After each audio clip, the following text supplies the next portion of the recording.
자, 6월 모평 영어 시험은 전년도가 6월 모평이 그 90점 넘는 학생이 7.8% 그리고 본수능에서는 7.4%.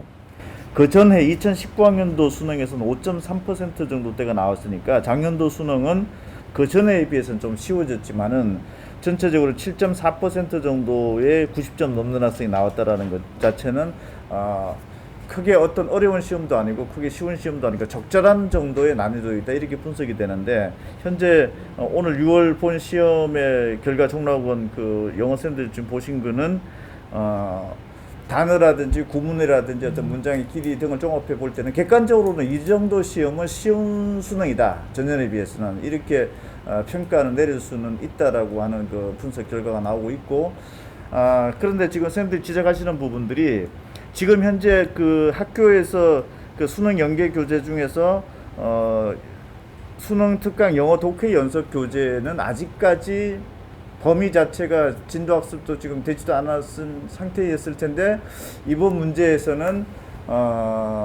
독해 연습에서 대부분의 문제가 출제되었다. 그러니까 학교에서 배우지 않았던 EBS 연계 교재에서 대부분 출제되었기 때문에 체감 난이도는 높았을 가능성이 높다라는 거. 그리고 지금 현재 그 학교에서 학습 공백이 굉장히 장기화되었었고, 그리고 모의고사라든지 이런 부분들의 어떤 그 기회 자체가 좀 줄어들었기 때문에 실점 감각이 없는 점 등을 종합해 봤을 때 진도도 지금 공부가 안 되어진 상태, 학습 공백도 있고, 그리고 실점 감각도 떨어진 상태를 종합해 봤을 때는 고3 학생들에게 객관적으로 쉬운 시험이지만은 실제 체감 난이도는 쉽지 않을 수도 있다. 이렇게 지금 현재 종로학원 영어팀에서는 분석이 지금 현재 나오고 있는 거죠, 지금.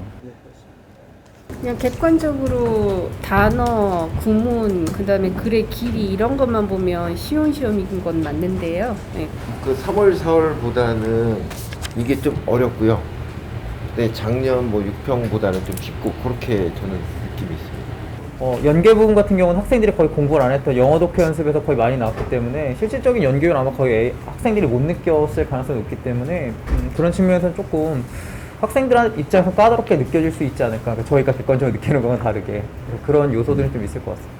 제가 흔히 이야기하는 영어에서 이렇게 변별력 있는 문제들, 빈칸이라든지 순서 삽입 문제들을 기존 나왔던 문제들과 1대1로 비교해 보면 사실 원래 문제가 변별력이 좀 떨어진다고 봐야 되거든요. 좀 평이한 문제, 아주 추상적 내용이 별로 나오지 않는 그런 문제로 봐야 되는데 그런 문제 하나하나에서 이렇게 비교해서 느끼는 난이도는 분명히 떨어졌지만 학생들이 이걸 얼마나 그 학습 공백 같은 걸 극복을 해서 대처할 수 있는가의 문제. 그래서 저희가 생각하는 체감 난이도랑 실제 학생들이 1등급 비율로 이렇게 표현되는 그 숫자는 좀 차이가 있을 수도 있지 않나 그렇게 생각을 합니다.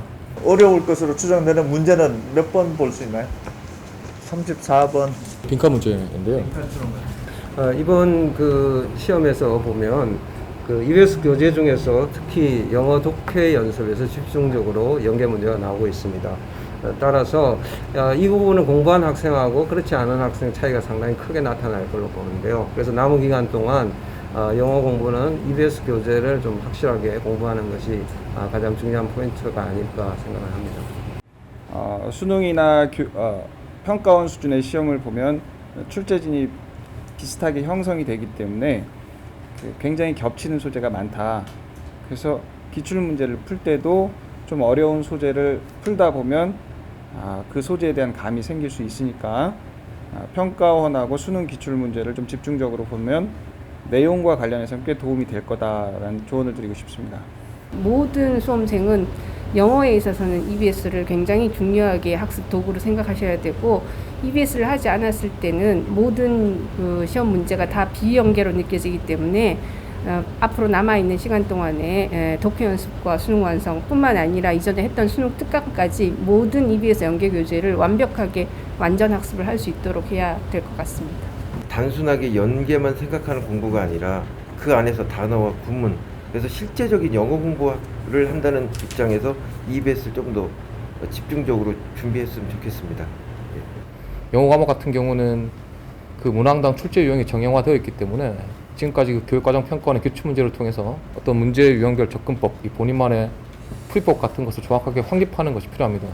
그래서 최근 한 3년 혹은 5개년간 기출 문제를 통해서 어떤 유형을 어떻게 접근하겠다, 본인만의 어떤 풀이 방법을 확립을 하고 남아있는 기간 다른 모의고사를 통해서 그것을 테스트해보는 기회로 삼아서 실전 시험에서 잘 좋은 결과를 거둘 수 있도록 그렇게 좀 도움이 되는 공부를 좀 해야 될 것 같습니다.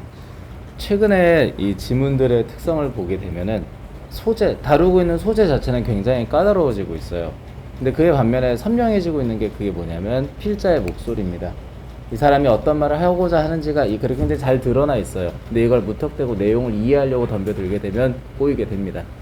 그걸 봤을 때 EBS 연계, 당연히 그 교재를 중심으로 돼야 되겠죠. 그 연계 교재를 중심으로 이 글에서 가장 중요한 한 문장이 뭘까? 이 사람이 하고자 하는 그 테마, 소재가 뭘까를 중심으로 어떤 틀에 박힌 구문 해석, 단어 옮겨쓰기 그런 것보다는 조금 더 내 뇌를 좀 자율적으로 쓸 수 있는 방향으로 공부를 했으면 하는 바람입니다. 글의 주제나 이런 것들이 과연 뭘까를 생각해보고 그리고 내가 이 문제를 어떻게 접근할 것인가 이런 자신만의 방식을 찾는 공부들을 조금 시간을 투자해서 하는 게 필요하지 않을까. 그리고 이 언어와 관련된 공부들 너무 공부를 안 하게 되면 감이 많이 떨어지기 때문에 어느 정도의 시간을 확보해서 공부를 해주시는 게 본인들에게 더 도움이 되지 않을까 싶습니다.